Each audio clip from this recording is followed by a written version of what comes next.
नमस्कार दोस्तों। आज आपको प्रतियोगी परीक्षा में सफल होने के 5 असरदार टिप्स बताए जाएंगे। यदि आप इन टिप्स को अपनाते हो तो आपकी सफलता सुनिश्चित है। देखिए, बहुत ही शानदार टिप्स हैं। यदि चैनल पर नए हो तो चैनल को सब्सक्राइब करें, लाइक करें, जिससे हमें मोटिवेशन मिलता रहे और ऐसी वीडियो हम लाते रहें। तो पहला, स्पष्ट लक्ष्य और सही सिलेबस।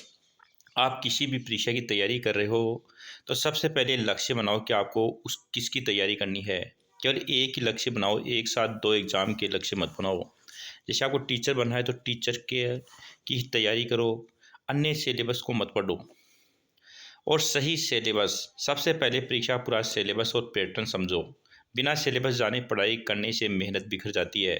फिर सिलेबस को पढ़ो, उसको याद करो और सिलेबस के अनुसार टॉपिक वाइज ही पढ़ो, अन्य मत पढ़ो।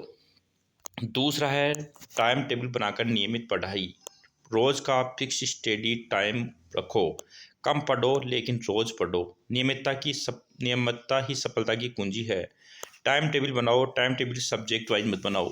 पहले रात को ही दूसरे दिन का एक टारगेट लो और टारगेट में फिक्स कर लो कि कल पूरे दिन में मुझे ये पढ़ना है। और एक फ़िक्स टाइम कर लो, जैसे सुबह 6 से 11 बजे तक पढ़ना है, फिर 12 से 2 बजे तक पढ़ना है, फिर 4 से 7 बजे तक पढ़ना है, फिर 8 से 11 बजे तक पढ़ना है। ऐसे फिक्स टाइम बनाओ। उसमें सब्जेक्ट मत लिखो, केवल ये टाइम टेबल में पढ़ना है तो पढ़ना ही है, ऐसा टाइम टेबल बनाओ। ये दूसरा है। तीसरा, नोट्स प्लस बार बार रिवीजन। छोटे और साफ नोट्स बनाओ। हफ्ते में कम से कम 2 बार रिवीजन ज़रूर करो, वरना पढ़वा भूल जाता है। देखो, छोटे छोटे नोट्स बनाओ, क्योंकि बड़ी बड़ी किताबें होती हैं। उन किताबों को एक शॉर्ट नोट्स में लिखो और फिर उस कॉपी से ही उस नोट्स की जो आपने नोटबुक बनाई है उसमें बार बार रिवीजन करो। सब हफ्ते में कम से कम 2 बार रिवीजन करो, यानी 5+7 का नियम रखो। 5 दिन पढ़ना, 2 दिन पढ़े हुए का रिवीजन करना। जो आपने 5 दिन पढ़ा है उस 5 दिन का रिवीजन करना, क्योंकि रिवीजन न करने से पढ़ा हुआ भूल जाते हैं। तो 5+2 का नियम रखो।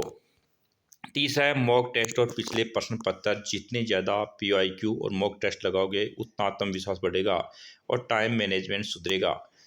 पढ़ने के बाद आप हर टॉपिक के बाद ये देखो कि पिछली परीक्षा में इसके PYQ कौन से आए हुए हैं, अर्थात पिछली परीक्षाओं में इसमें कौन से और किस प्रकार के प्रश्न आए हुए हैं।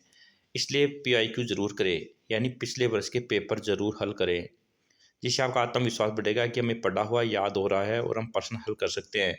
उससे टाइम मैनेजमेंट भी सुधरेगा। ये आपका चौथा नियम है। पाँचवा और अंतिम नियम, सकारात्मक सोच और स्वास्थ्य तनाव से दूर रहो।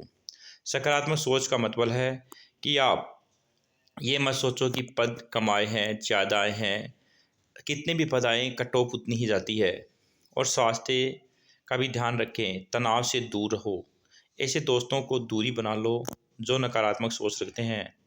7-8 घंटे की नींद लो, हल्का व्यायाम करो, पॉजिटिव सोच रखो, तभी दिमाग तेज दौड़ेगा।